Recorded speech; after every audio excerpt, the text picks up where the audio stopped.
So this is a very brief overview of angles and basically reference angles.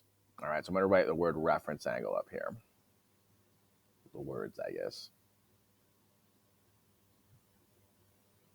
Because the idea with this stuff is that many angles have the same sine, cosine, and tangent because they have the same reference angle. All right, and a reference angle is from the side to the x-axis, and they're always less than 90.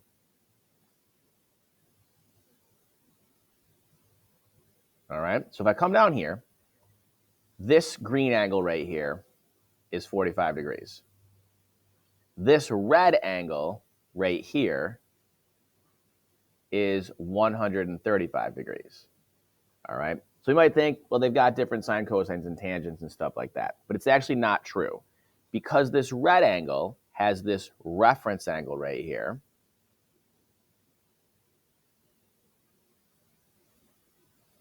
All right. And its reference angle is 180 minus 135, which is 45 degrees. So the red angle, the green angle and the purple angle are actually the same.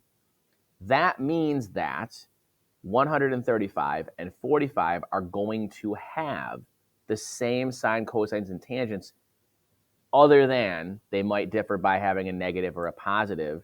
One's a negative and one's a positive. All right. So that's what we're looking at here in terms of reference angles. We're going to not necessarily find the sine of 135.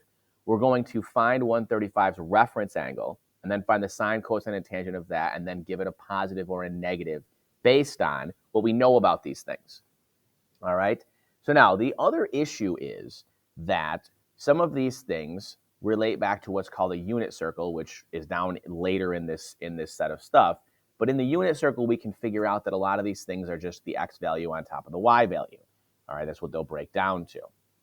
And that means that we can figure out the signs of things, all right, based on the, I'm trying to think in my head to talk, based on the y and the x values. Okay, this is a little table, all right, to show you what's positive. Okay, so in other words, in this first quadrant up here, in quadrant 1, everything's positive. Sine, cosine, and tangent, cosecant, all those things are positive. In the second quadrant, only sine is positive from sine, cosine, and tangent. All right, so sine is positive, which means that cosecant is also positive because sine and cosecant are reciprocals of each other. All right, in quadrant 3, tangent's positive, which means that cotangent also has to be positive because it's the reciprocal of tangent. And in quadrant 4, cosine is positive, which means that secant is also positive. That also follows the x and y values. All right, up here in the top, the x and the y are positive in quadrant 1. All right, over here in quadrant 2, only the y is positive. Down here, they're both negative. All right, and then that ends up making only tangent positive, and we'll talk about that a little bit later, why that happens.